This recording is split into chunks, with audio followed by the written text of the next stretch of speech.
Өчигдөр минь төрийн үзэгчтэй соёл эрдэнэ хөтөлбөрийн шинэ дугаар эхлэж байна. Амьдрал гэдэг баллуур ашиглахгүйгээр зурах урлаг гэдэг үгээр нэвтрүүлгээ эхэлье.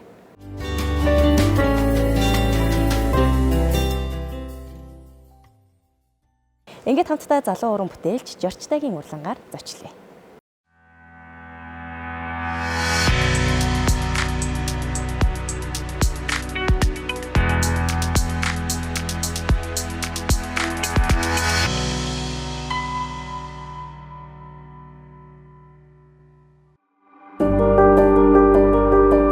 Уран зураг бол хүний сэтгэлийн гүнээс гарах өнгө, дүрслэл, мэдрэмжийн нийлмэл юм.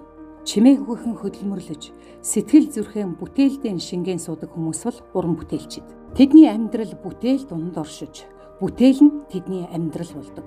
Залуу зураач Жорчтай 2016 онд Соёл урлагийн их сургуулийн дүрслэх дизайн урлагийн сургуулийн уран зургийн ангийг төгссөн. Тэрээр дүрслэх урлагийн чиг хандлагыг уран бүтээлбэрээр илэрхийлэн харуулахыг зорин явсаар 2025 онд Япон улсын Токио хотод зохиогдсон Wind Across the Ocean олон улсын үзэсгэлэнд сонгогдсон оролцсон юм. Хүний сэтгэлийн төлөв байдал, дотоод мэдрэмжийг зураач Жорчтай энгийн хэрнээ уран нарийн илэрхийлэхийг зорин ажилладаг юм.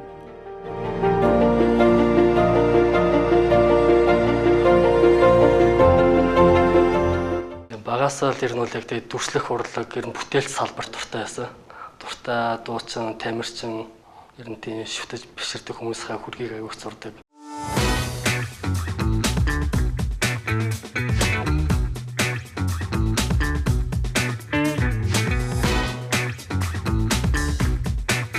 Дүрслэгт ороод авах багш манаас надад их нөлөөсөн. Батмөхгээ зураач байдаг. Багшийнхаа бүтээлүүдийг хараад яг миний нэг Монголдөө үзэж харж байсан ингээд зургуудаас шал өөр байсан. Үнэхээр чөлөөтэй гоё ажилтдаг. Манай багш болохоор ерөөсөө урлагтай үнэж байл гэдэг байсан.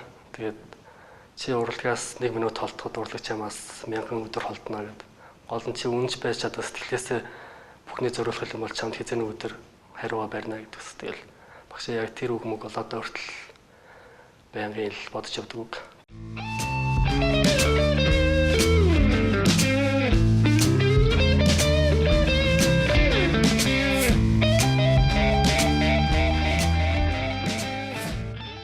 Дүрслэх урлаг гэдэг зүйл орон зайд бүр үнэхээр хязгааргүй санагдсан. Санаагаар нь санаагаа боловсруулна. Тэр санаагаа дахин боловсруулж ийж эскиз бий болно те. Эскизээ тэгээд зохиомжоо шийдсэний дараа өнгөө шийдсэний дараа арга ажиллагаагаа шийднэ. Тэгээд аюу олон процесстэй те. Одоо болохоор хөрөг зурдаг, фигуратив зурдаг. Хөрөг зурхтаа бол ийзэнд бол нэг тэгж яг баригдаж бол нэг зурдаг. Тэр хүний нэг төр төрх нь бол харахад бол байж байна. Гэтэ яг гол нь тэр хүний нэг характер байгаа байдал гэдэг чинь бас нэг харагдаж байна хүний. Тэрийг илүү их харуулж зордог. Мөнгөний үед ерөнхийдөө жоохон хурц тод өнгөөр бол ер нь илэрхийлэх дуртай юм уу?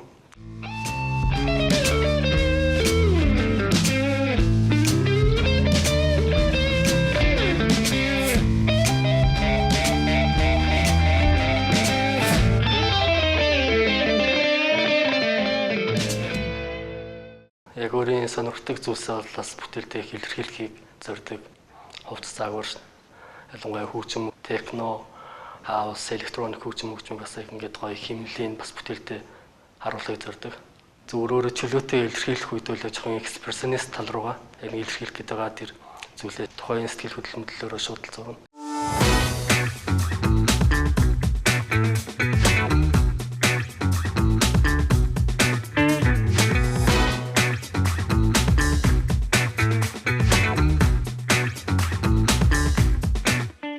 Энэ бүтээлийн нэр нь болохоор Feeling Groove гэдэг нэртэй. Тэгээд энэ зургийн сэдв санаа нь болохоор амралтын өдөр гэртээ нэг гоё тухтай амарч байгаа амар гоё мэдрэмжтэй туртай хөгжмөөтэй явцсан, туртай кофегоо уугаад гэртээ яг өөрөөхөө чөлөөтэй эрх чөлөөтэй байгаа, сайхан мэдрэмж аваад хэвтэж байгаа хүнийг дүрсэлсэн байгаа.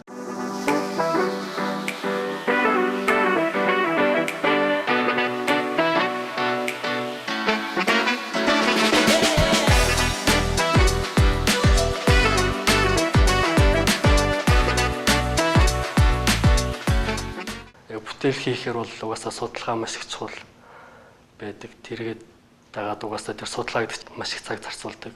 Сайн судалгаатай, сайн боловсруулсан зүйл бол гараас харахад ч сурдна л гэдэг л да. Эгоист гэдэг нэг ажил хийжсэн. Тэр болохоор яг эго гэдэг зүйлийг ер нь жоохон судлаад маш их олон бас философи эрдэмтдийн зохиолчдын юмыг бол их олон судалцаад хийсэн л та. Тэгээд эго гэдэг зүйл одоо яг хүнд байх хэрэгтэй мүү үгүй мүү гэж маш их одоо яриад те. Бас их эгог агай их дардаг болсон. Эгоист гэдэг хүн чинь бас яг тийм муу хүн биш юм аа гэдэг талаас нь нэг тийм бүтээл хийсэн. Тэгээ яг нэг бүтээл зураг болгоно яг зорилго нь өөр.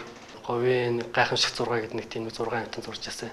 Зөвхөн Монголд байдаг тийм говийн 6 амттыг хайрлаа хамгаалъя гэдэг санаа гаргаад тэрэн дээр бол маш их судалгаа хийж боловсруулж иж тэр зургааг бол зурсан.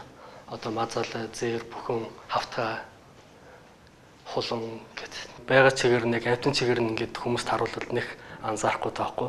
Тийм учраас хууцлалт мөсөлтөд үсэж жоохон орчин үеийн явцтай өнгөний үед бас тод дижитал зургийг график дизайнтай хослуулаад тийм ажил хийсэн. Тэгээ хажууд нь бүгднгийнх нь ингээд тоо байр нэршил мэршлийн бичээд цовхон мэдээлэлтэй тийм зураг зураад ингээд хүмүүст арай жоохон ингээд харахад ойлгомжтойгоор шууд мэдээлэл нь хүрэхээр илэрхийлсэн.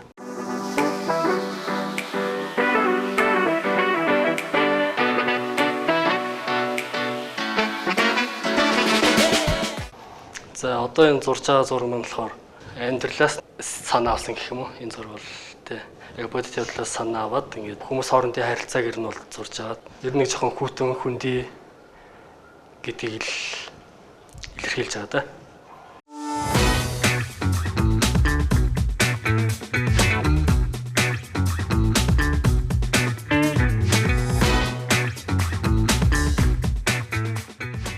Цаашдаа бол ер нь бол уламжлалт зургаасаа илүү урлагийн олон төрөл рүү одоо performance art, installation, ер нь жоохон contemporary урлаг руу бас их орохыг хүсэж байгаа, зорж байгаа.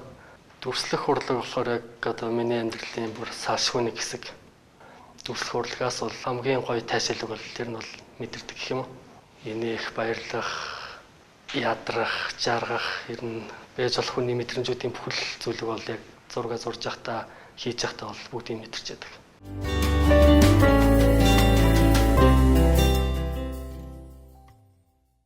Соёл эрдэнэ хөтөлбөртэй хамт байгаа үзэгч та бүхэндээ баярлалаа.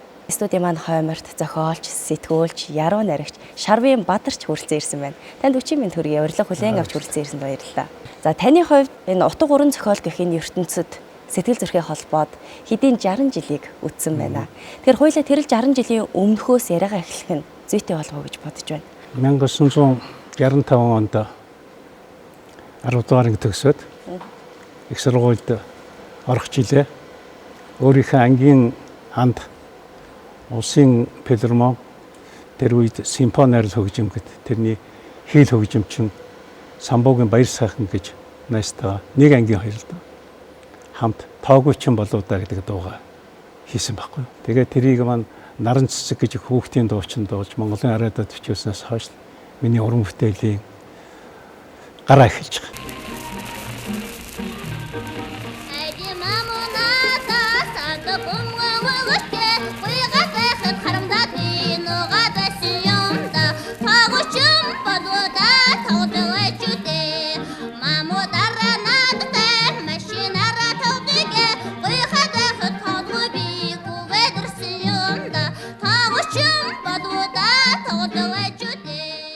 Нэг жилийн дараа би бас баяр сайхантайгаа хамт Мөнхийн хайртай ээж гэдэг дуугаар Монголын араадад бичүүлсэн. За энэ үеэс бол би нийтийн дуу бичиж байгаа. 1975 онд дараагийн дуугаа үед Ёндөгийн Сүхбаатар гэж авьяаслаг хөгжмийн зохиолч. Тэгээ намайг сурсаар байгаад очиж уулзаад тэгээд тэр залуу надаас дууны шүлгийг хүссэн учраас би тэр дээстээс эргээрээ гэдэг дууныхаа шүлгийг бичиж өгсөн.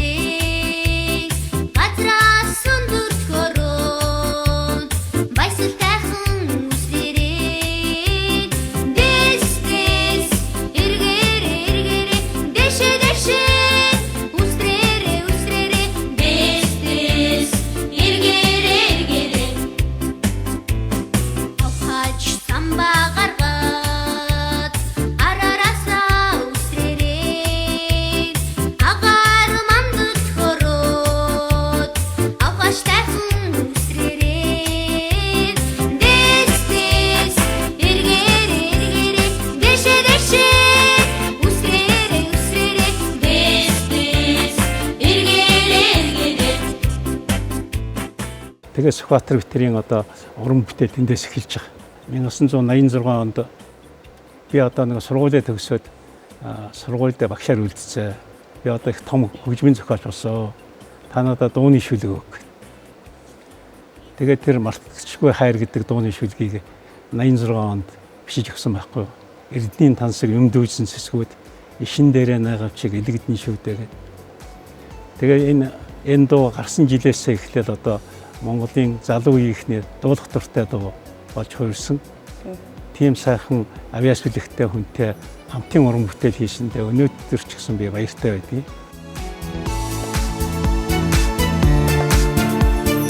Эрдэнийн тансаг юм дүүжин цэцэгүүд ишин дээрээ найгавч элэгдэн шүдээ энгэр зөөлөн хайрыг сэмрэх оюун навсгүй элэгдэлтэй хашаараа эргэж дахин төрөхгүй шүдээ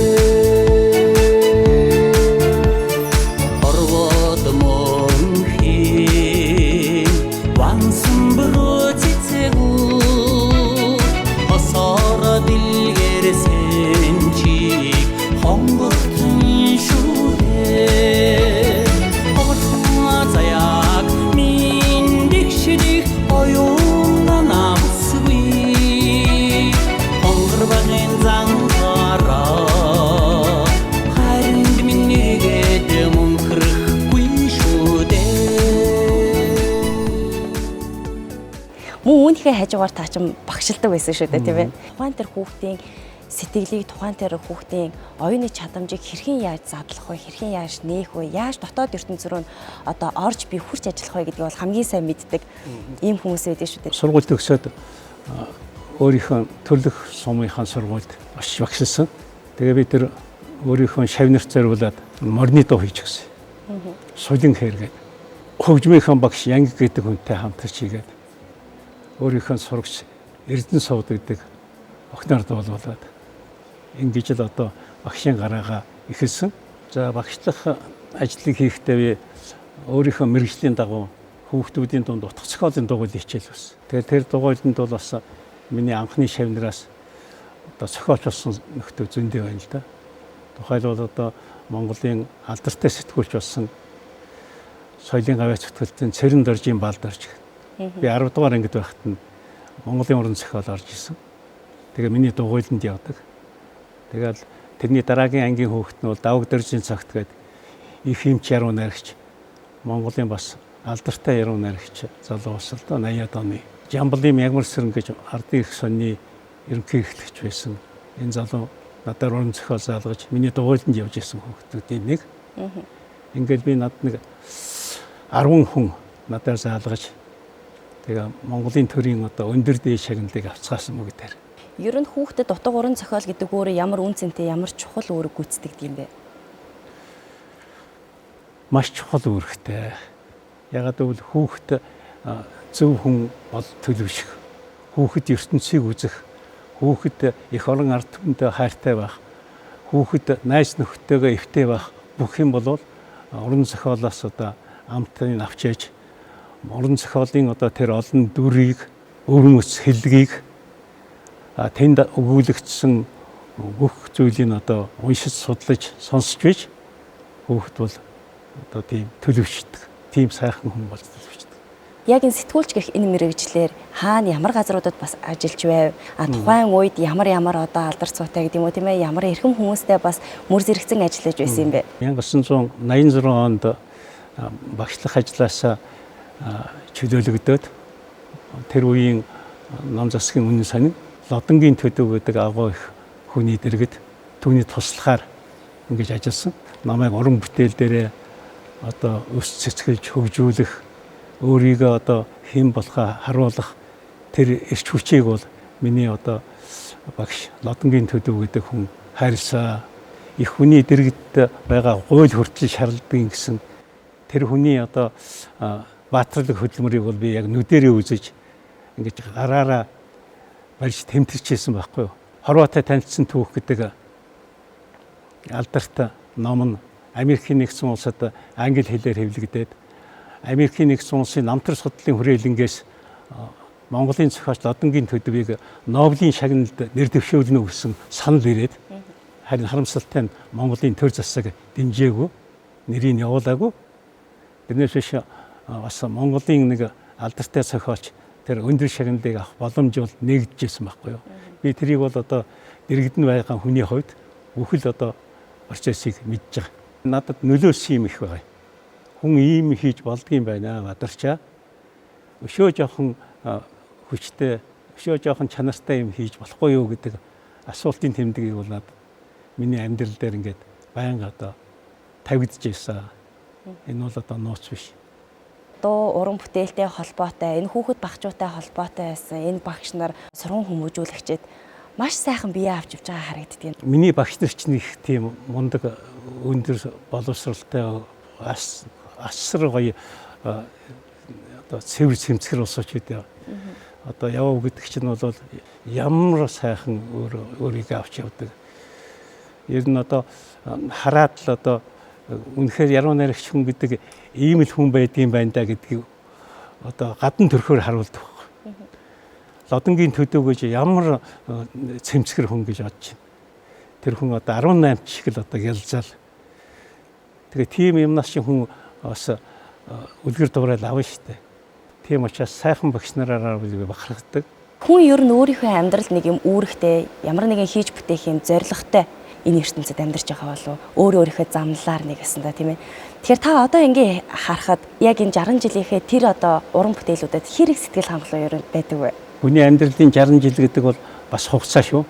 20-21-р дууныг дамжуулж одоо миний хүүхдийн дуунуудыг манай залуу үеийнхэн дуулж өсч өндийж юм л да. Тэр Бадарч гэдэг хүн зохиосон гэдгийг ихэнх нь мэдэхгүй л дээ. За гэхдээ бол би бол тэгж байгаа. Монголын одоо 21-р зууныхан дуулж байгаа Алтан дүлт Багбаахайч гэдэг юм уу, Туулайч гэдэг юм уу, Яцхан зүрхний их оронч гэдэг юм уу, одоо Монголын одоо үе үеийнхэн ингээд дуулаад байгаа энэ дуунуудыг би зохиож өгсөндөө бас баярлж байдаг байхгүй.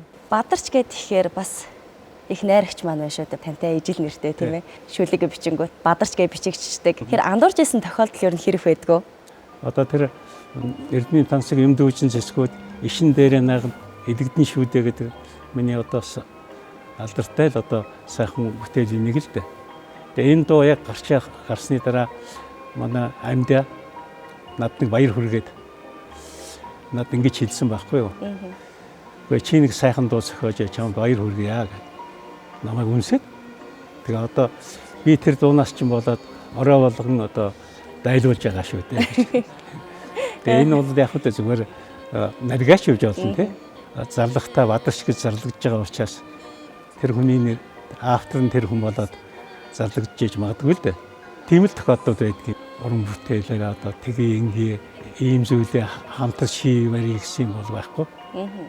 Яг саний уран бүтээл дээр асуухад ер нь уран бүтээл болгон өөрийн нэг тийм үүхтэй, түүхтэй байдаг шүү дээ. Зарим дуу нь бол өөрийн гэсэн эзэнтэй байдаг. Ер нь яагаад энэ бүтээлийг хийх болов? Яг тухайн бүтээлийг бичиж байх та гэдэг ч юм уу таны сэтгэлд юу бууж, ямар зүйлийг та бодож энэ бүтээлээ гаргасан бэ? Гэхдээ одоо уран бүтээлч хүнд чинь янз бүрийн тохиолдлууд үүснэ шүү дээ. Зүгээр яг тэр гэдэг хүн зориулсан гэдэг ч юм уу тийм юм бол надад нэг тод санагдахгүй байна. Хүүхдийн дуунуудаа бол би одоо өөрийнхөө охинд хөвгүүдэд ачцээ 30 нартай зориулсан дуунууд зөндөө байгаа л да. За таны уран бүтээлүүдийг бас ингээ харж байхад ижийн тухай, тэр хайрын тухай тийм ээ. Тэгээ мэдээж хүүхдийн уран бүтээлүүд бол ингээ цанхилж байна. Яг энэ уран бүтээлүүдийг ер нь туйрахын гол ач тус нь юу гэж та бас үзсэн юм бэ? Миний багш Монгол улсын төрийн шагнал соёлын гавьяа зүтгэлтэн Бэгжин Явахлан гэж алдартай яруу найрагч байсан. Тэр хүний би унган шавна л да. Сайн багшийн шав гэдэг бол бас муу юм хийж болдог. Тийм учраас одоо Монголын ард түмэн залуу үеийнхэнд хүүхэд багчуудаа хүрэхээр юм хийж чадсан бол миний багшийн гавьяа. Танд ер нь юу гэж зааж юу гэж зөвлөдөг байсан бэ? Хамгийн их одоо зэмлүүлж исэн үе гэдэг ч юм уу. Хамгийн их одоо өөрийнхөө шүлэг яруу найргийг нэг магтуулж байсан үе гэдэг ч юм уу тийм ээ. Тэр үе нь ямар үе яах вэ? Миний анхны ном 1977 онд Шуух хаймын жиргэн нисэрэ гэдэг нэртэй хүүхдийн ном гарсан. Тэрийг Бэгзийн Ява Хулан гэдэг хүн өөрөө гардаж редакторлж гаргасан. Түүнээс гадна би багштайгаа бас хамтарч бүтээл тойрвол хийж бас үзсэн. Тэгээ дууны шүлэг бичиж багштай үзүүлэхгүй юу. Тэр нь хүний цус ус биш гэдэг нэртэй улс төрийн дууны сэдв.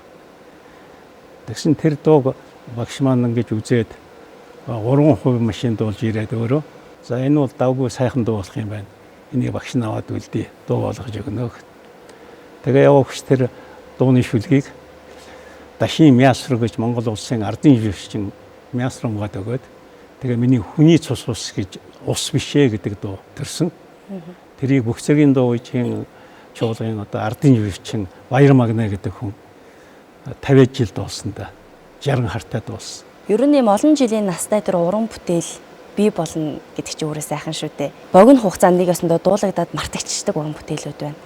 Хэдэн зууныг магадгүй ингээд дамнасан ч үлдэх, хойш үедээ өвлөгдөх ийм сайхан уран бүтээлүүд гэж бас байна л да. Шинэ зуунд амьдс үзэж байна л да. 20 дугаар зууны хүн одоо энэ 21 дугаар зуунд одоо ингээд 200-ыг дамжиж амьдрах. Нэг л энэ зуунд амьдарч байгаа юм чинь ганц нэг хүрхээр юм хийж өгөх юмсан гэж мөрөөддөг гэдэг бол нууц биш. Тэгэхдээ тэрэнд нь хүрнэ гэдэг бол одоо санаа байгаа сачийг хөрөхгүй юмнууд бас зөндөө байна л да.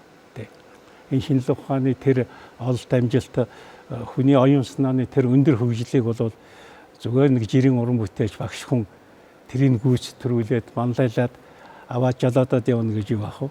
Би багш нарын бүхэл шүлгүүдийг мэднэ шүү дээ. Одоо би уран уншигч бичсэн явагчийн өөр одоо олон шүлгийг ингээд чийж ирэн уншина. Гэхдээ би нэг ийм шүлэг уншиж гэж бодож байна л да. Энэ багш нартай хүүхдүүдтэй уулзахдаа би уншдаг шүлэг.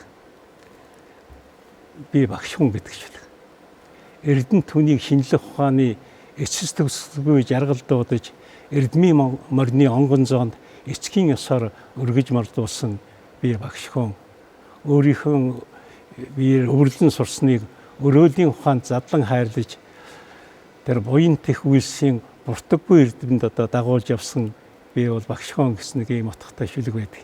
Энэ бол яг хүүхдээс Монголын шинэ үеийнхэн улам л одоо бадрангуй, улам л эрдэмлэг, улам л чадварлаг сайн сайхан болоосай. Тийм хүмүүс би эрдэм заасандаа бахархаж байна гэсэн тийм утгатай юм.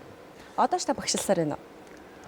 Одоо эдгээр их сургуульд би цагийн багш хийдэг юм. Тэгээд энэ жил бол би чөлөөтэй байгаа л да. Таны хувьд дуу гэдэг зүйл ер нь яг ямар утга учиртай, ямар зүйл юм бэ? Дуу уран бүтээл гэдгийг өөрөөрөө сайхан тодорхойлж өгөөч. Би нэг ийм шүлэг хийсэн. Дуу бол дэлхийн ингээр алдран дуурсгах дээлтэй өвгдийн андгаа юм. Дэлгэр найрын хойморт голлох тулгар төрийн алдраа юм. Сэлгэр дэлхийн чэйжинд гангарах цээлхэн уртын шуранхай юм. Сайхан дуу бол мөнх юм аа.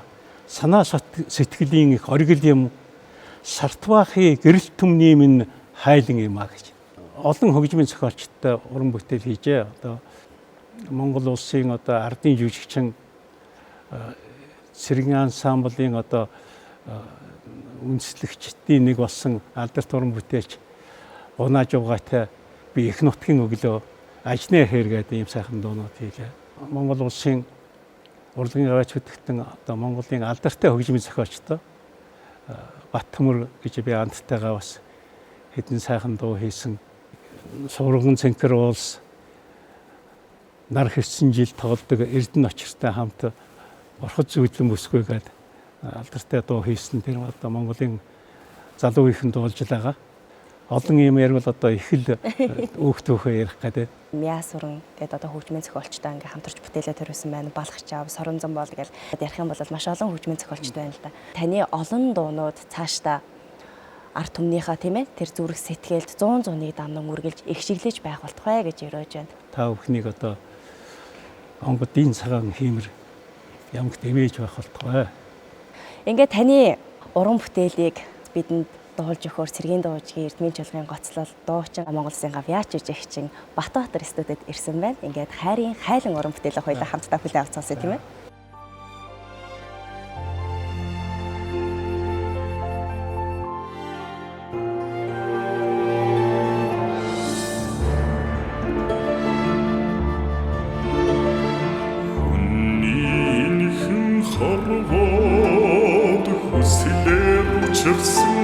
аврами захиодум морчлонд цаягаар төссөн ханими хосогн идэх амьдрал итгэдэр тулсан имэними хаврхан инэл цаяаг урхнаас тэсэн хэмминдэ инби уучин ухалаар амьдрал тэтгсэн ачтами ичилби цайлган сэтгэлээр ухаарл хайрсан ханими эргэх цагийн аясаар хэнэгшин дасан хайрми шаргал намрын цагтаа шаргал дагуулсан нарминдэ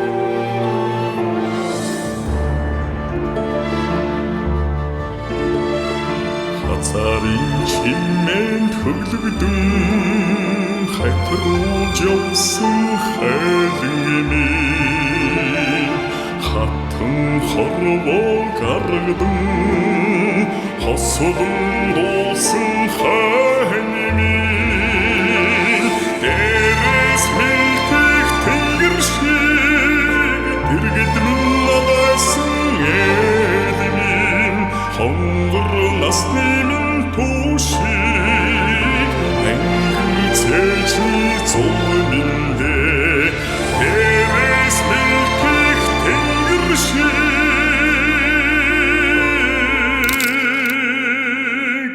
дэргэдмэн надасан элими хонгор насны минь тушиг англи цэжи зуминдэ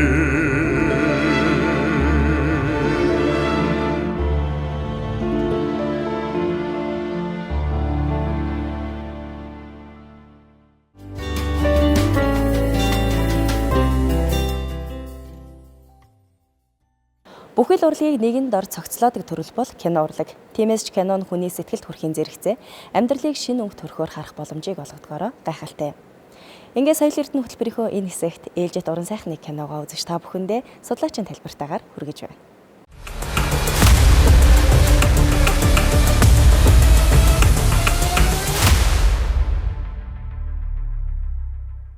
Кино урлаг бол тухайн улс орны соёл урлагийн хөгжлийн төвшинг дэлхийн тавцанд дэлгэн харуулж, сурталчлан таниулж, улс үндэстнийхээ ондоошлыг танин мэдүүлдгээрээ онцлогтой. Тиймээс ч манай улсын уран бүтээлчид 20 дугаар зууны дэлхийн соёлтой ойртон танилцаж, өөрсдийн соёл иргэншлийг мөнхлөн үлдээх зорилгоор 1935 оноос уран бүтээлд хөрвиж эхэлсэн. Найруулагч, зураглаач, эвлүүлэгч, нүүр хувиргагч, зураач, жүжигчдийн нөр их хөдөлмөрийн дүнд үзэгч түмнийхээ таашаалд нийцвэз олон арван шилдэг кино шил даран гарсан дотроос Цогт тайж, ардын элч, үер, тунгалаг тамир, төмний нэг, анхны алхам, мантухай сэдсэн хатан зэрэг бүрэн хэмжээний уран сайхны кино өдгөөж дэлгэцнээ гарч үзэгчдийн зүрхэнд амьдарч сэтгэлд нь хоногшин байна. 1935 оны 10 сарын 11-ний өдөр ардын сайд нарын зөвлөлийн 252 дугаар тогтоол гарсан. За энэ тогтоолын гол утга нь юу гэхээр Монгол улсад кино бүтээх үйлдвэр байгуулах тухай. За энэхүү түүхт ойноос одоо 90 жил өнгөрсөн байна. Тэгэхээр энэ жил Монгол улсад кино урлаг үүсч өгчсний 90 жил яваад тохиож байна. Монголын кино урлагийн ахмад үе болохоор бүх холбоотын кино урлагийн дэд сургуулийг төгссөн. Москва хотно. Манай алдартай найруулагч нар, операторууд, зураач нар, тэр байтугай кино зохиолч нар хүртэл тэр сургуулийг төгсөж байсан. Өөрөөр хэлэх юм бол зөвлөлтийн кино урлагийн системээр хүмүүжсэн.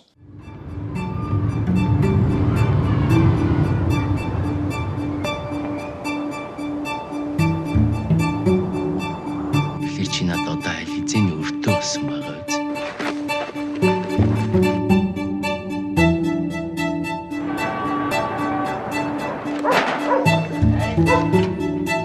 зурагтныхаа удирдлагыг хийж хийв.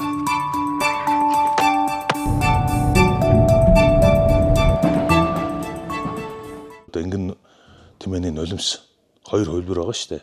Эхнийх нь хичиг тухайн бүтээл олон улсын радиога наадмаас шагнал хүртэжсэн. Хоёр дахь нь Германы хөрөнгөөр бүтээсэн найруулагч Бямсрынгийн бүтээл байгаа тийм ээ. Цагаан ангины нулимс гэдэг.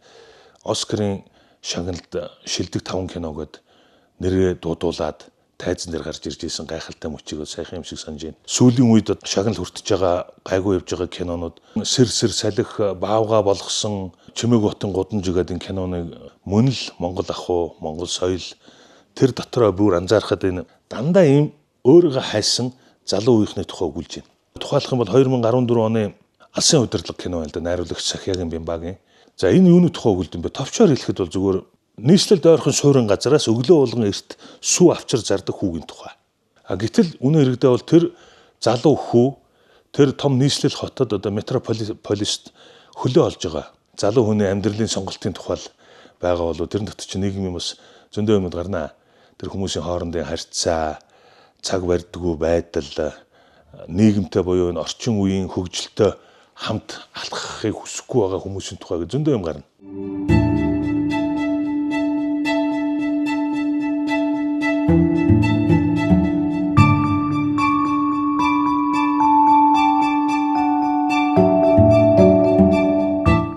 Камералны буюу цөөхөн жүжигчтэй кино шүү дээ. Ерөөсөө гол дүр нь 3-4 хүн. Дараамын театрын жүжигчин Баярмаа гол дүр тоглож байгаа тэр цогоо өгөөд хүүд болохоор бол зүгээр л 10 жилийн хүүхд тоглосон шүү дээ. Өөрийнхөө 10 дугаар анги л да. Өөрийнхөө амьдралын бас нэг тийм сонин салаа зам дээр ирчээ цаашаа яахаа мэдэхгүй байгаа залуухан үзэгчтэй эмэгтэйгийн нөхөрт жүжигчин гэрэл сүх тоглолттой.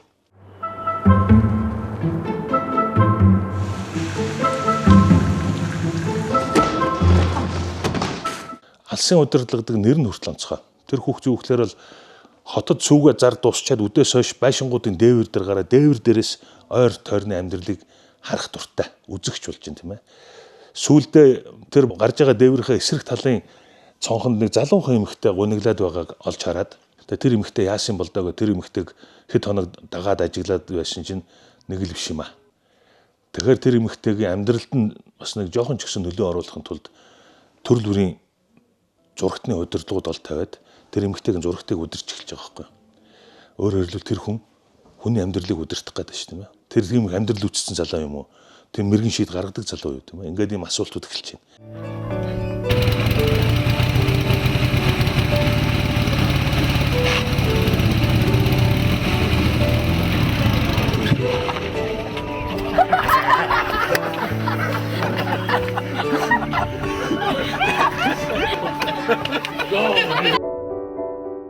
Яагаад дээвэр дээр гараад байна? Тэрхүү бас нэг тийм тэнгэрлэг сайхан сэтгэлгээтэй хүний төлөө өгсөн сайхан сэтгэлийг бас найруулагч тодтогч. Тэгээд энэ тэнгэртэй холбоотой байдаг шүхүрч буняагийн түүхийг давхар оруулж байгаа юм. Юу гэхээр тэр залуу удирдлагаараа тэр айлуудын цонхыг дураараа унтараа жасааж байгаа нэг тийм мөрөөдөл маягийн тийм хэсэг байдаг байхгүй. Одоо хүний хүч мөрөөдөл хязгааргүй болдгсон бол бүх хүмүүс сайхан амьдраасай тийм ээ. Өөрсдийнхээ ад жаргалыг олоосай гэсэн тийм санаа явж байна.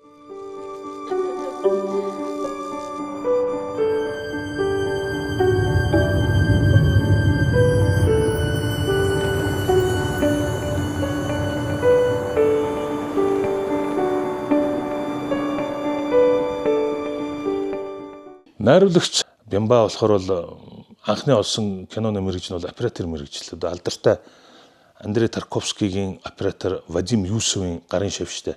Оператор хүний давуу тал юу вэ? Өөрөө кадра мэдэрдэг, тийм ээ? Зохиомжоо мэдэрдэг, гэрэл гэгээгээ мэдэрдэг, камера ажилуулж чаддаг ийм хүн байхгүй. Ийм хүмүүсийн нүд мэлмэн шал өрөөдөг. Маш тийм удаан ажиглах туртай найруулагч арга барил нь тийм ээ? Ийм статичны удаан лонг шот хийн, голцоо тийм шаардлагагүй бол тийм ойртолт буюу крупны план нэх авах туртай хүн биш. Тэгэд энэ яг өөрийнхөө арга барил, өөрийнхөө сонирхлыг бүтээж байгаа кинонд тусгаад байна л да. Тэр хувь хүний дотор юу байгаад байна, тэр хүн юу бодож байна гэдгийг ажиглалтаар киноныхоо өрнөлөөр үзэгчдэд ойлгуулахыг хүсдэг.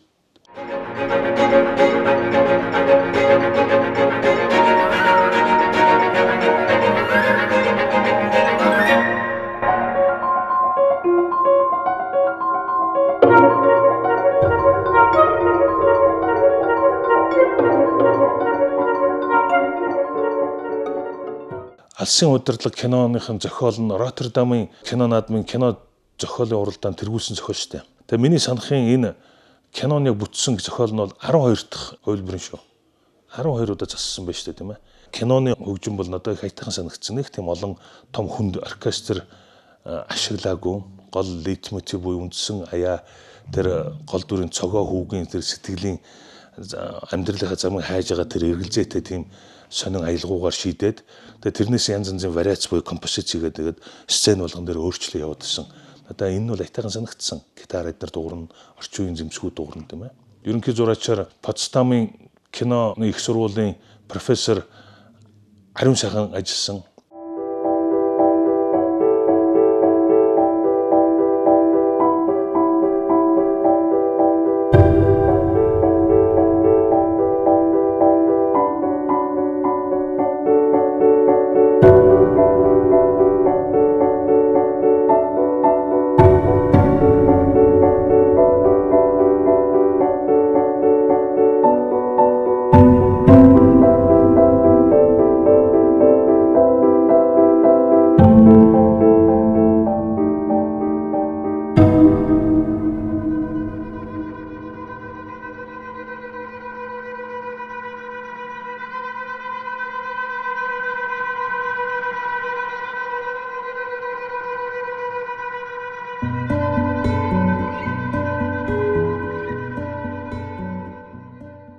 Төгс бүтээл миний хувьд.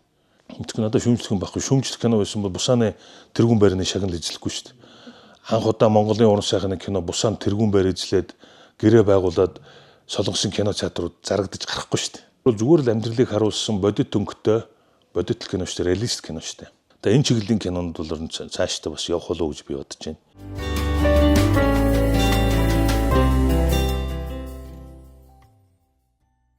Үг гэдэг зүрхний их шиг, урлаг гэдэг хүний дотоод сэтгэлийн нууцлах шив нэвлээ.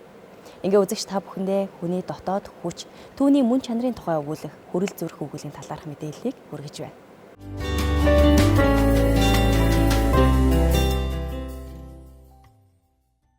Өнөөдөр та бүхэндээ 1990 оны Монголын уран зохиолын нэр төлөөлөгч жүжигийн зохиол шүүмж судлал, богино өгүүлгийн төрлүүдээр Монголын уран зохиолд өөрийн байр суурийг ингэж дарахж үлдээж авч үлдсэн зохиолч, яруу найрагч, утга зохиол судлаач, шүүмжлэгч Пүрхүүгийн Батбаягийн хүрэл зүрх гэдэг өгүүлгийг ингэж онцлон ярих гэж байна. Хүрэл зүрх.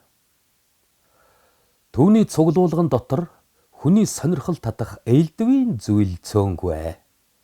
Зангидсан гарын чинээ цул алтан заан, эрдэнийн чулуугаар хийсэн тамхины сав гэдэл дурдаад байвал чамгүй уртаж агсаалт бичиж болно. Улсууд эн чин аль үеийнх юм бэ? Тэр нь хэддүгээр зууных вэ гэж түүх сурвалжийн асуухад мань хүн хүннүү сүннүүгийнх гэхээс өөр үг хэлэхгүй. Тэгээд ч хүннүү сүннүүгээс өөр улс байдаг гэдгийг бараг мэдэхгүй шахуу нэгэн. Гэхдээ баргийн олцтой археологч атаархмаар эд зүйлс цуглуулж чадсан улсгоотой эрийн нэгдээ. Тэр бид хоёр ховор хуучин номын худалдаан дээр анх танилцсан юм. Маш их үнэт хэдлэл донд нэгэн үнэт хэдлэл байсан нь богинохон хурууны чиний хэмжээтэй нэг хүрэл зүрх байгаа. Тэр хүрэл зүрхийг нь өөрийн ирэхгүй татагдж ихсэж тэр эртний эд цуглуулагчаас авдаг тодорхой хэмжээний мөнгө төлөөд авч байгаа. Тэрнээс хойш нинжин сэтгэлтэй болж өөрийнхөө хийх гэсэн бүтээх гэсэн зүйлүүдийг хийж чармааж ихснээр манай гол өөрт нь амжилт бусдыг хайрлах тэр нинжин сэтгэлийг өгдөг. 9 эрдэнэр бичсэн эрдэнийн судар худалдаж авахдаа задлж үзчихээд буцаагаад баримтгалж чадахгүй суухт нь би таарч тусалсан юм л да. Тэгээд л надад талархаж гэртэн очиж хувийн цуглуулгаа сонирхохыг урьдсан билээ. Сайн дайч бишээ. Бас гэрт нь бурхны ном буруу зүрүү хийвэл алдас болно гэж айгаад баримтгалж чадалгүй орхисон судар хэд байсан байна л дээ. Анх тэрний цуглуулсан эртний эд зүйлс дотроос атганд багтахааргүй том хаш хөөргийг би их сонирхож. Энэ хэдийн үеийн эдвэ? Гэхэд минь тэр богд хаан барьж байсан эдтэй гэж үлээ. Гэхдээ би дотроо магадгүй гэж бодсон юм. Харин дараагийн удаа очиж үлдсэн цуглуулгын сонирхохтоо эрхий хуруунд чинээ хүрэл зүрхнээс би хараагаа салгаж чадсангүй. Гэхдээ чухам юуны учир тэр зүйл миний сонирхлыг тэгтлэн их татаад байгааг ойлгохгүй л байлаа. Эхлээд харахад бол хэний ч анхаарал татхааргүй ур хийцэн муухантайхан тэр хүрэл зүрх бараг ер нь тэр залуугийн цуглуулган доторх магадгүй хамгийн хямдхан хамгийн онцгүй ч байсан байх. Би ямар ч эргэлзээгүйгээр энэ зүрхэн надад зарчих гэж гуйлаа. Дотроо бодохдоо бараг зүгээр ав гэх болов гэж бодсон чинь бүр тэгсэжгүй харин бүр эсрэгээрэн чамгүй үнээр худалдаж аваад гэрээс нь гарлаа. Өнөө зүрхэн тас атгаад харж явхад замд алган дотор минь лугшиж байхын мэдрэх шиг болж ялимгүй айдас төрж байлаа. Маргаашнаас нь эхлээд би хүрэл зүрхээ хаа явсан газраа атгаж явдаг боллоо. Өдөр ирэх тусам хүрэл зүрх минь өнг орон гялалзаж ардын засгийн наадамд 10 төрүүлсэн босоо бүх шиг ер улсын өнгөтэй харагддаг боллоо. Магадгүй нэг их оновчтой зүйлэл биш ч байх. Гэхдээ бас нэг ч их оноогүй зүйлэл биш ээ. Учир юу вэ гэвэл тэр зүрх надад зассан шагаа шиг биетэй нэгэн сайн эрийг санагдуулаад байдаг байсан юм.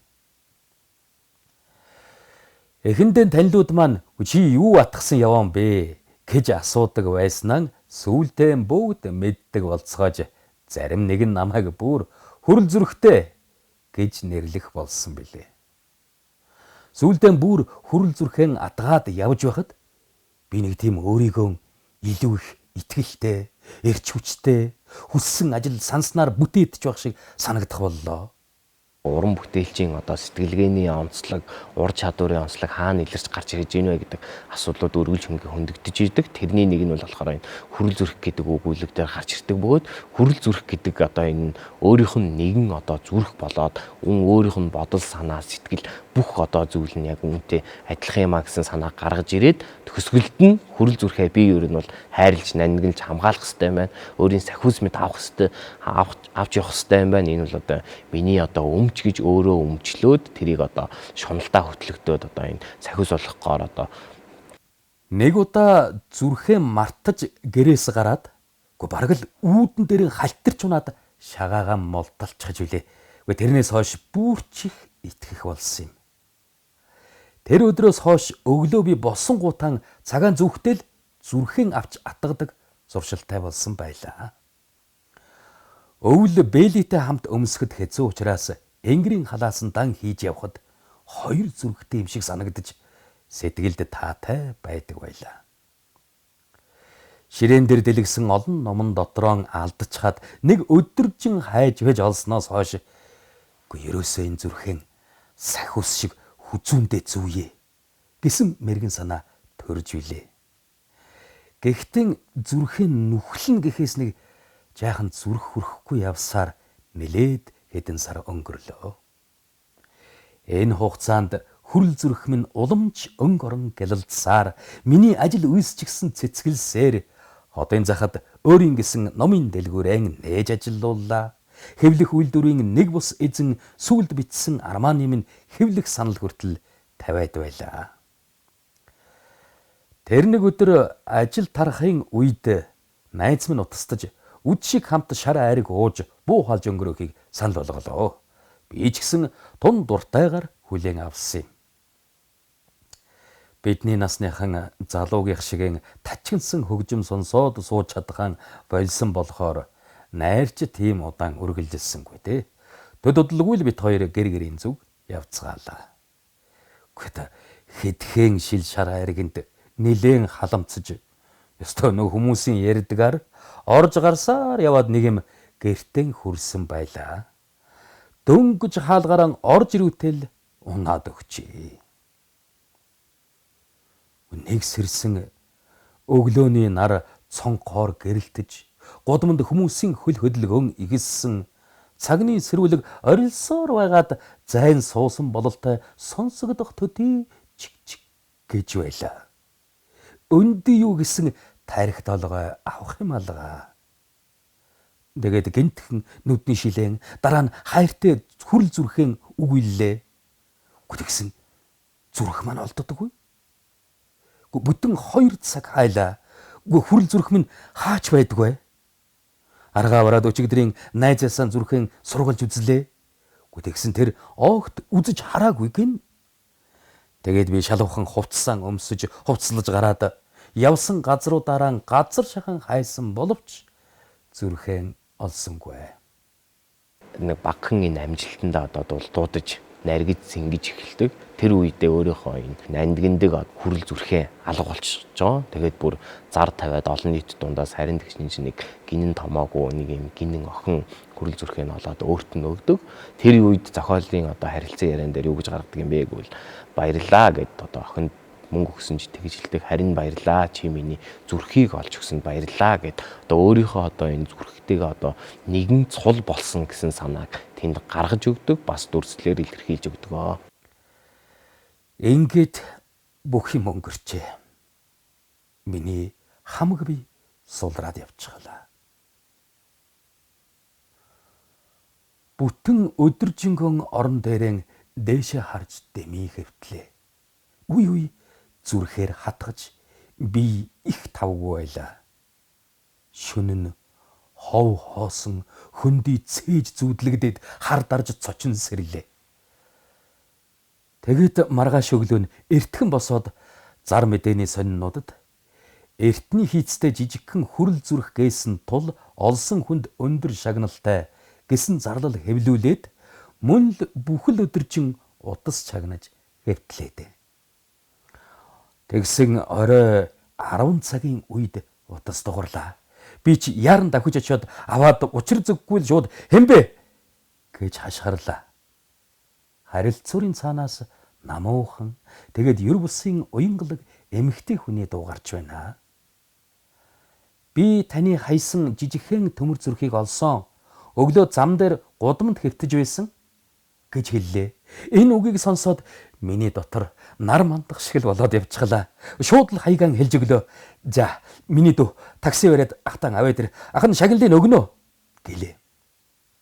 Тэгсэн охин уучлаарай хаа, өнөөдөр оройтсон байна. Маргааш өглөө 10 цагт та манай сургууль дээр ирээд зүрхээ авчих гэд анги сургуулаа зааж өглөө. Хэдийгээр зүрхэн олж сэтгэл амарсан боловч шүн бас л нойр муутай үе зүрхээр хатгаж өвдсөөр өөр цайлгалаа. Цаг явж өгдөггүй арай гэж нэг юм 10 цаг хүргэнгүүтэн сургууль дээр нь дахихаар нэг очлоо. Нэг их удаан хайсангүй нам ховтор нуруутай их урт шар устай орчин цагийн дэгжин охин хүрэл зүрхийн минь алган дээр нь тавьчихсан ангийнхан үүдэнд намайг хүлээгээд зогсож байлаа. За сайн байна уу? Миний дүү ахыхан хайсан зүрхийг олоо юу? Тэгсэн зүрхч нь энэ байна. Та шагналын мөнгөө одоо өгнө үсттэй. Юу гинэ? Тэгэлгүй яах вэ? Баярлалаа хаа. Юу баярлах? Ах нь харин чамд хачин их баярлалаа. Чи ахыхан аварлаа шүү дээ. За баяртай. Тэр эргээд анги руугаан ороод явчихлаа. Би зүрхэн олсондоо баярлаад өөрийнхөө хэмжээнд хар хурдаараа гүйсээр гэртээ хурчирлээ. Алгандаа би өнөө хүрэл зүрхэн тас атгсан учраас зүрх минь нойтон болчихжээ. Миний хамаг биеийн хөлс задгаа асгаж байлаа. Тэгэнгүүт би орон дор байсан багажны хайрцагнаас цахилгаан өрөм гаргаж ирлээ. Дахиад хайчаагүй дэрэн нүхэлж аваад хүзүүндээ зүүх минь гэд хүрэл зүрхийн ширээн дээр тавиад өрмөнд цахилгаандаа залгаж товчин дарлаа. Хурц ган өрөм эргэлдэн зүрхний гүн рүү шигдэн орлоо. Гинтхэн миний нүд харанхуйлаад хамаг би сулраад явчихлаа. Хүрэл зүрхэн сая анзаарч харавал дотроос нь цус шүрж байх нь тэр. Би амьсгал авчиж чадахгүй боллоо.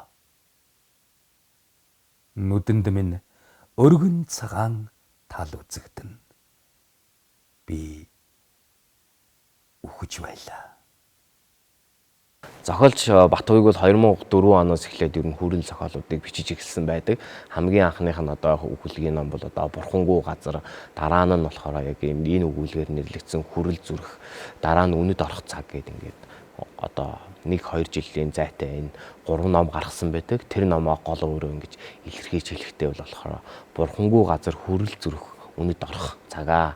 Миний одоо энэ 3 номоос бол тийм утга санаа илэрч гарч идэг гэж хэлсэн. Бурхангүй хайр инрэлгүй байгаа газар ер нь бол ийм хатуу хүрэл зүрхтэнгүүд хэрхэн оршиж байдгийм бэ? Тэд нар ингээд хайр сэтгэлгүй мөртлөө яагаад үнд ордгийм бэ гэсэн санааг энэ одоо өгүүлгүүд дээрээ тухайн өөрийнхөө бүх одоо бүтээлүүд дээрээ илэрхийлж гаргаж ирж бас юм том санааг дуурч чадсан байдаг.